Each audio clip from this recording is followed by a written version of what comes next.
Good morning folks, my name is John Needham. I'll be your host for this series of videos in the next couple of hours I'm going to teach you how to trade properly, how to trade safely, and how to trade the Danielcode numbers. This will start off from a fairly basic presentation, and this is part one of the presentation. We will possibly later this week or early next week get part two of it done, which will take you on to some slightly more advanced concepts of trading. First thing you need to know is that trading is very simple. The difficulties that people have with trading is that they're never taught properly. It's one of the few areas where you can't learn it from books, and unlike traditional methods of learning, there are no institutions that seem capable of teaching you how to trade safely and properly. I spent years of my life and a huge amount of money traipsing around the world, going to seminars. I'm looking now as I talk to you at my library of trading books, and if I haven't got every book that was ever written, I've got pretty close to it. And eventually I came to the realization that while many of them had something to offer, they simply weren't adequate for a complete trading education. And so with some hope and much despair, I started in search with a clean sheet of paper of what made markets move. And what I found, which is quite earth-shattering, is that all markets turn at a hitherto secret sequence of support and resistance levels, or price targets, which come from the book of Daniel, and they are simply called the Danielcode.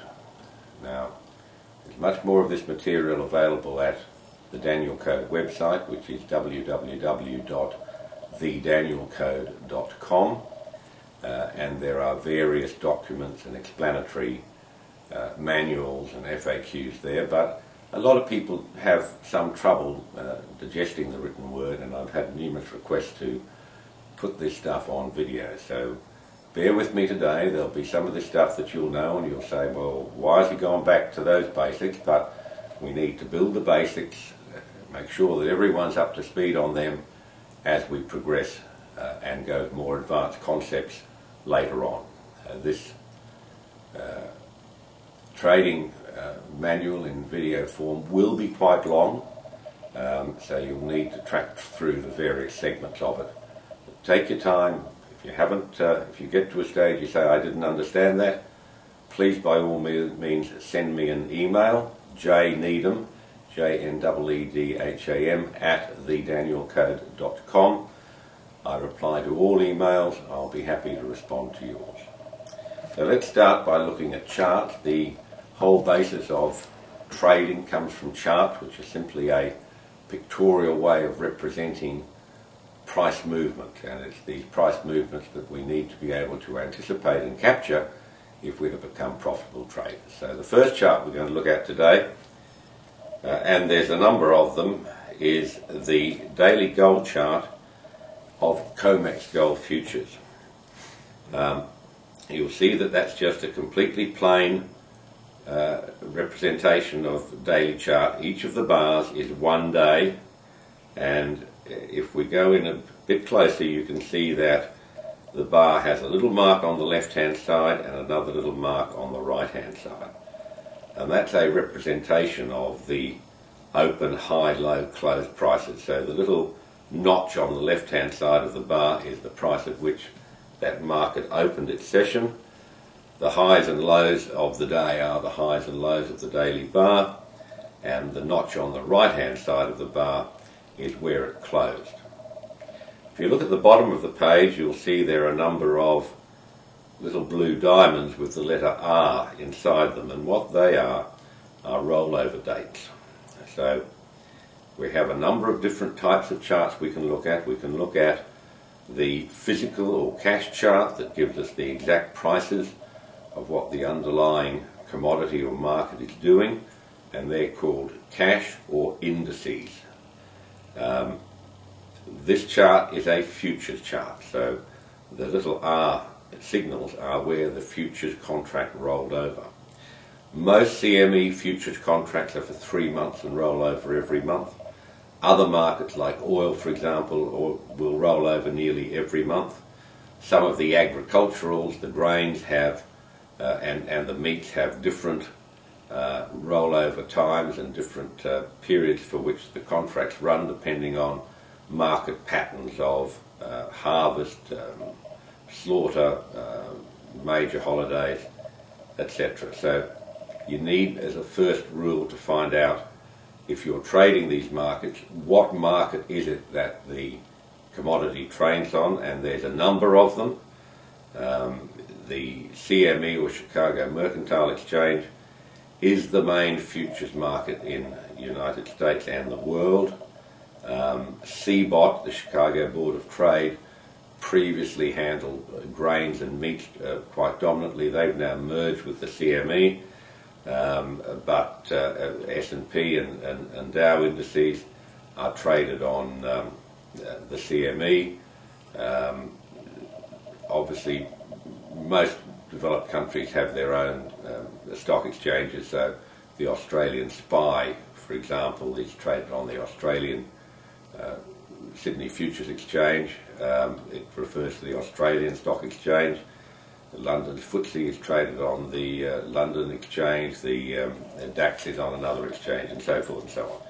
So you do need to understand what these markets represent, where they're traded, where's their home exchange, and you need to read the specifications of the contract to see what margins are and what tick values are, and they're all different. You can have, in the S&P, for example, which I used to trade a lot, a point in the S&P is 10 ticks, and each tick is worth $25, so the main contract is worth $250 a point.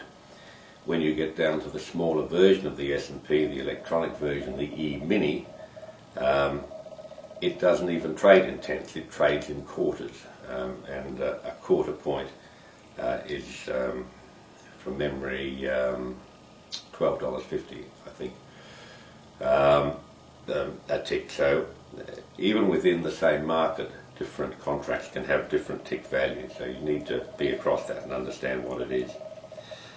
We can look at these charts in various time periods. Chart number 1 was a daily contract. Chart number 2 is the weekly version, and all we've done now is convert the daily bars to weekly bars. We're stepping back a pace and taking a longer view look at this market. They mean exactly the same thing. You have the open, high, low, close of each of the weekly bars. Chart number 3, we go down to a daily chart, and this happens to be the S&P index. This is not the futures, this is the cash or the index. It's usually, indices are usually denoted with a $ beforehand. You'll see the code for this particular chart, if you look at the top of the chart, is $SPX. That's telling us that this is the S&P 500 index. You need to know some of these codes. The major thing about this index is that you'll see that the little gaps represented by green marks, that is the difference between where the market closed on the previous day and where it opens on the next day. If that gap is left unfilled, the charting programs will either show a blank there, which is referred to as a gap, or else on the way I've got my chart set up, it has a little green in position. But you need to be aware that where there is an unfilled gap, the low of that bar is not in fact the true low. If you look at the lowest bar on chart number 3, the S&P index, you'll see that from the lowest bar the next day opened higher, and it left a gap between the open and the close. If you were to try to be finding the low of the next day, that's the big up day immediately after the lowest day, the low of that bar is not the true low, because the market had to travel from the previous day's close up to where it opened. So if you needed to calculate the true low of the next bar, the true low is in fact the close of the previous day. So where you have an unfilled gap, don't forget to allow for the fact that the gap must be included in calculations of daily highs and lows to get the true high and the true low. If you don't do that, you'll find that your analysis, trading and spreadsheet work will be wrong.